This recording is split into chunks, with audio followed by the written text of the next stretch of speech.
उम्मीद दोस्तों आप सब लोग बढ़िया होंगे और स्टॉक मार्केट से अच्छा खासा पैसा कमा रहे होंगे, खासकर वोडाफोन आइडिया से। अब वोडाफोन आइडिया का स्टॉक गिर गया, न्यूज़ तो आपके पास आ गई होगी, अगर नहीं आई हो तो ब्रीफली मैं आपको बता देता हूँ स्टॉक के साथ आगे क्या होगा। और आप पैनिक में आए, पैनिक वाली कोई चीज़ होती नहीं है, सो पैनिक में आने की कोई ज़रूरत नहीं है। और अगर आप स्टॉक से निकलना चाहते हैं वो भी प्रॉफिट में, और अगर आप स्टॉक में रहना चाहते हैं तो आगे क्या पॉसिबिलिटी है, ये सारी चीज़ मैं बताऊंगा। अगर आप चैनल पर नए हैं तो चैनल को सब्सक्राइब जरूर कीजिए। बाकी अभी मैं द इकोनॉमिक्स टाइम की वेबसाइट पे हूँ। 2:11 की ये खबर है, इन्होंने जब पोस्ट की थी, और अभी 3:38 हो रहे हैं। तो ये लोग लिख रहे हैं कि Vodafone Idea shares reverse early gains to fall over 5% in afternoon trade after the cabinet meeting did not consider the telecom department's proposal to improve the health of the telecom sector.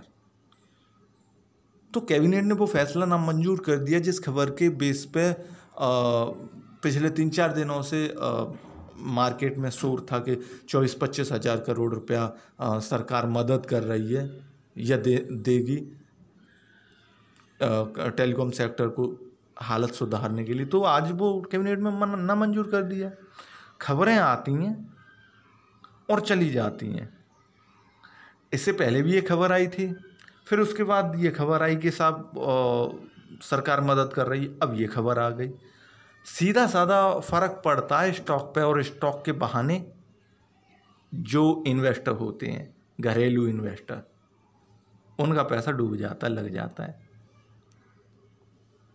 तो चलिए मैं बताऊंगा आगे क्या होता है। फिर आगे लिखते हैं ये in afternoon trade the Vodafone Idea stock was down 2.7% at rupees of 8.06 on the BSE having touched an intraday high of 8.9 in early trade. मतलब कि 2.7% गिर गया। ये इस खबर आने के बाद 2.7% गिर गया। अब भैया अगर आप स्टॉक में हैं तो स्टॉक के साथ किस तरह से ट्रीट करें, डील करें, या आगे किस तरह से बने रहें, तो मैं उसी को बताऊंगा। पैनिक में मत आइए, पैनिक में आने वाली कोई चीज़ नहीं होती है ना। अगर आप मेरे रेगुलर व्यूअर हैं तो मैं हमेशा यही कोशिश करता हूँ कि नई प्राइस एक्शन के बेस पे आप किसी भी स्टॉक में ख़रीदारी करें या फिर किसी स्टॉक को सेल करें, दोनों ही चीज़ों पे। अच्छा, इससे पहले जस्ट पहले मैंने आइडिया पे वीडियो डाली है, तब मैंने बताया था कि स्टॉक कहाँ से नीचे गिर सकता है, स्टॉक वहीं से नीचे गिर गया। अब देखिए, वीडियो देखिए, क्योंकि पैसा अगर हम कमाना चाहते हैं तो थोड़ा सा मदद तो लेनी पड़ेगी, हेल्प तो लेनी पड़ेगी, है ना। बाकी अगर मेरे को फ़ोन करना चाहते हैं तो आप फ़ोन कर सकते हैं, लेकिन पैनिक में मत आइए। आपको प्रॉफिट में कैसे निकलेंगे मैं आपको बताता हूँ। अगर आपने शॉर्ट टर्म के लिए इन्वेस्ट किया है, लॉन्ग टर्म के लिए इन्वेस्ट किया है तो पड़े रहने दीजिए। कई सारे इन्वेस्टर ऐसे हैं कि जो स्टॉक में 2015 से बने हुए हैं, तो वो 125 रुपये का स्टॉक हुआ करता था, वहाँ से टूट के अभी 8 रुपये पर ट्रेड कर रहा है। तो ये मैक्सिमम प्राइस मूवमेंट मैंने ये दिखाने के लिए लगाया, तो ठीक है। अब इसका बाई ट्रेड प्राइस मूवमेंट लगाता हूँ मैं। हालांकि ये मैंने इससे पहले वाली वीडियो बनाई है, उसमें बताया था, सारा कुछ बताया था, और वही सत्य होता, वही सच होता। एक बार नहीं, 1000 बार।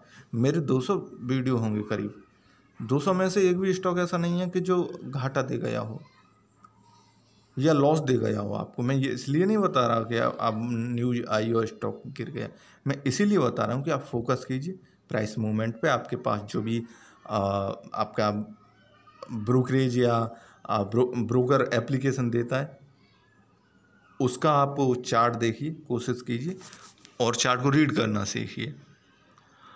तो सुबह भी मैंने बताया, सुबह की अभी थोड़ी देर पहले वीडियो पोस्ट की है मैंने, है ना। तो ये जो इसका हाई था अप्रैल का MI का, अब इसे लो भी बोल सकते हैं या हाई भी बोल सकते हैं, ठीक है।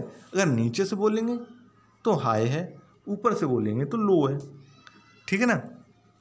तो स्टॉक तभी ऊपर जा सकता था जब इस कीमत को क्रॉस कर जाता, जैसे कि मैंने बताया।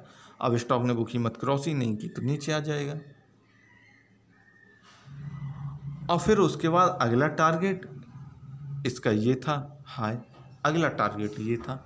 अब भैया आप फंस गए, स्टॉक में बुरी तरह से लोग निकलेंगे, इन्वेस्टर निकलेंगे, क्योंकि इसके बाद वीडियो पड़ेंगी, यूट्यूब पर वीडियो आएंगी और कई सारी चीज़ें आएंगी, तो पैनिक में आ जाएंगे लोग, तो इन्वेस्टर बुरी तरह निकलेंगे। लेकिन आपको सेम रूल फॉलो करना है जो मैंने बताया था इससे पहली वाली वीडियो में,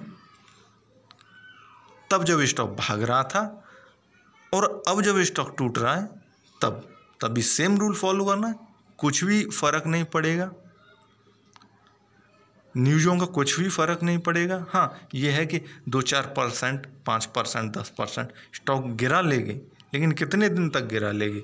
हमें तो कल निकलना है इससे मान के चलते हैं। आपको कब निकलना, आप मेरे को कमेंट कीजिए या फ़ोन करिए अगर आप इसमें हैं स्टॉक में और निकलना चाहते हैं तो, और बने रहना चाहते हैं तो बेहतरीन है। क्योंकि एक चीज़ मैं यहाँ पे दिखा दूँ, स्टॉक न्यूज आने के बाद टूटा है, लेकिन इसका जो लो है अभी मैंने बताया था 11 मई को जो बनाया था, बिल्कुल उस कीमत पे ही है, उसे क्रॉस तो नहीं किया, क्रॉस कर जाता तो ऊपर भाग जाता, उस कीमत को टच किए हुए है, तो उम्मीद है स्टॉक ऊपर भाग जाएगा, भाग सकने की उम्मीद है। बाकी कल इन्वेस्टर क्या करते हैं ये उसके ऊपर डिपेंड करता है। आज 1 घंटे में जो हुआ वो बिल्कुल उसी हिसाब से हुआ जैसा कि होना था। तो अगर आप स्टॉक से निकलना चाहते हैं, ठीक है, और किन कीमतों से कैसे निकलें, तो कोशिश कीजिए, देखिए कि अगर आपने बड़ा पैसा लगा रखा है, ज़्यादा पैसा लगा रखा है, तो धीमे धीमे निकलिए। अब धीमे धीमे का मतलब जब मैं हमेशा बताऊँ 20% 30% करके निकलिए, बहुत ज़्यादा अच्छा रहता है। क्योंकि स्टॉक अगर उठ गए तो वो प्रॉफिट आपका, और गिर रहा है ऐसे में स्टॉक से पैसा निकाल लेना आपके लिए बेहतर है। एक रूल भी मैं बता दूंगा आपको, जब स्टॉक से हम पैसा निकालते हैं तो 70, 20 और 10% करके निकालते हैं। पहले 70% निकाल लेते हैं, फिर उसके बाद 20% निकाल लेते हैं, फिर उसके बाद बचा हुआ 10% निकाल लेते हैं। ऐसे करके निकालते हैं पैसे। तो इस स्टॉक से अगर आप निकलना चाहते हैं, कल मंडे मॉर्निंग में स्टॉक कोशिश करेगा 5 पैसे या 10 पैसे ऊपर जाने की, क्योंकि आज 1 रुपया न्यूज आने के बाद गिर गया, तो 5 पैसा 10 पैसा और मैक्सिमम 50 पैसा तो ऊपर जाएगा ही जाएगा। कुल मिला के मेरे कहने का ये मतलब है कि स्टॉक 8 रुपया और 25 पैसा या 8 रुपया 30 पैसा तक तो जाएगा ही जाएगा। तो ऐसे में अगर आपने पहले से एंट्री ले रखी और आप निकलना चाहते हैं तो आप फ्रीली निकल जाइए, कोई टेंशन मत रखिए, और ना कोई टेंशन होनी चाहिए। स्टॉक अभी स्ट्रगल करेगा प्राइस मूवमेंट के बेस पे, क्योंकि प्राइस मूवमेंट को चलाते हैं जो बिग बॉयज़ होते हैं, वो न्यूज़ें आती हैं, घरेलू इन्वेस्टर हैं, इन्हें नुकसान दे जाती हैं। आप निकलिए कल सुबह, या फिर कि आप लंबे टाइम तक बने रहना चाहते हैं तो भैया एक चीज़ देखिए, इसका जो 9 अगस्त का ये मैंने कितने का लगा रखा है, 1 महीने का प्राइस मूवमेंट लगा रखा है।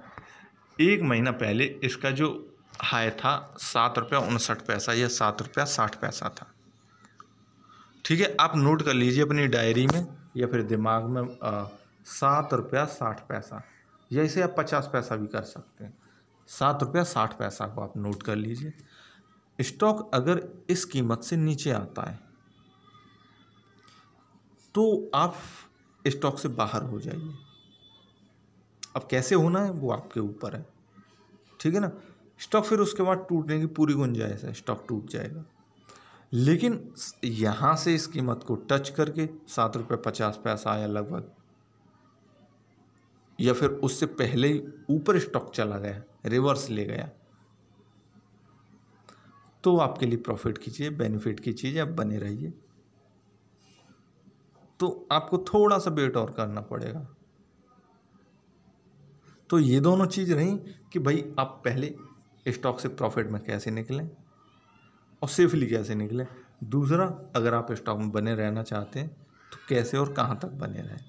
अच्छा, अब इसके नीचे का टारगेट और देखिए आप कि स्टॉक अगर आया नीचे टूट के, ये तो न्यूज़ों का जो असर था कि स्टॉक भागा, ठीक है।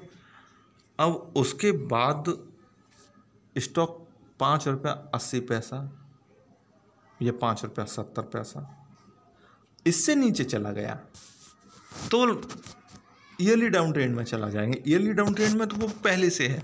और मैं इसका ईयरली प्राइस मूवमेंट लगाता हूँ, और मैंने अभी थोड़ी देर पहले भी बताया था भाई सैंडल टाइप का स्ट्रक्चर बहुत खतरनाक होता है। तो ऐसे में आप इन्वेस्ट करें, थोड़े रिस्क के साथ करें। 5.60 इसका जो लो है, 5.60 से नीचे चला जाता है तो इसे राम राम कह दीजिए, बाय बाय कह दीजिए। बाद में जब रिवर्स लेगा तब एंट्री कीजिए। सो उम्मीद है सारी चीज़ें आपको समझ में आ गई होंगी, टूटे हुए स्टॉक से प्रॉफिट में कैसे निकलना है। और ये चीज़ तो मैंने आपको थोड़ी देर पहले बताई थी कि स्टॉक ऊपर कब जा सकता है। ऊपर अगर मैं उन न्यूज़ों को इग्नोर भी कर दूं तो स्टॉक ऊपर तभी जा सकता है जब ये अपने मई के हाई को तोड़ेगा। और इसे मैं हटाता हूँ, ठीक है ना। इसे तोड़ेगा और इसे तोड़ेगा तभी ऊपर जा पाएगा। अब न्यूज हो या XYZ कुछ भी हो, मैं तो प्राइस मूवमेंट देख रहा हूँ ना, मुझे नहीं मालूम कि कौन सी न्यूज आई है, कैसी न्यूज आई है, ठीक है ना। तो ये स्टॉक मैंने अभी थोड़ी देर पहले वीडियो बनाई थी, उसमें भी बताया था कि कीमतें न पार करेगा तो जाएगा, अदरवाइज यहाँ पे स्ट्रगल करेगा। स्ट्रगल का मायने ये है कि ऊपर नीचे होता रहेगा। जैसे कि ये 1 रुपया टूट गया, कल 50 पैसे ऊपर उठ जाएगा, फिर उसके बाद 1 रुपया टूट जाएगा, ये स्ट्रगल होता। उसके बाद अगला टारगेट इसके लिए एक बार मैं फिर दोबारा से बता रहा हूँ, जो इसका लास्ट हाई था 10.70 या 10.65। सो इसका अगला टारगेट होगा। अगर आप बने रहना चाहते हैं 10 रुपये के लिए तो आप बने रहिए स्टॉप लॉस लगा के, क्योंकि डाउन ट्रेंड में स्टॉक है। और 5.50 का आप स्टॉप लॉस लगाइए, 55 पैसा का लगाइए, आपकी मर्जी, 45 पैसा का लगाइए। आप चाहें तो स्टॉक में अगर मतलब कम आपके पास शेयर्स हैं 1000 शेयर्स, तो आप 70% अभी निकाल सकते हैं, या अपने अकॉर्डिंग 50% निकाल सकते हैं। ये तो रही बात कि भाई आप टूटे हुए स्टॉक से किस तरह से निकल सकते हैं, स्टॉक क्यों टूटा। और प्राइस मूवमेंट के बेस पे जो बिग मनी है, बिग प्लेयर है, वो स्टॉक के साथ किस तरह से ट्रेड कर रहे हैं। वो किसी तरह से ट्रेड नहीं कर रहे हैं। ये देखिए नॉर्मल रूल था, उसी तरह से स्टॉक चल रहा है, ठीक है।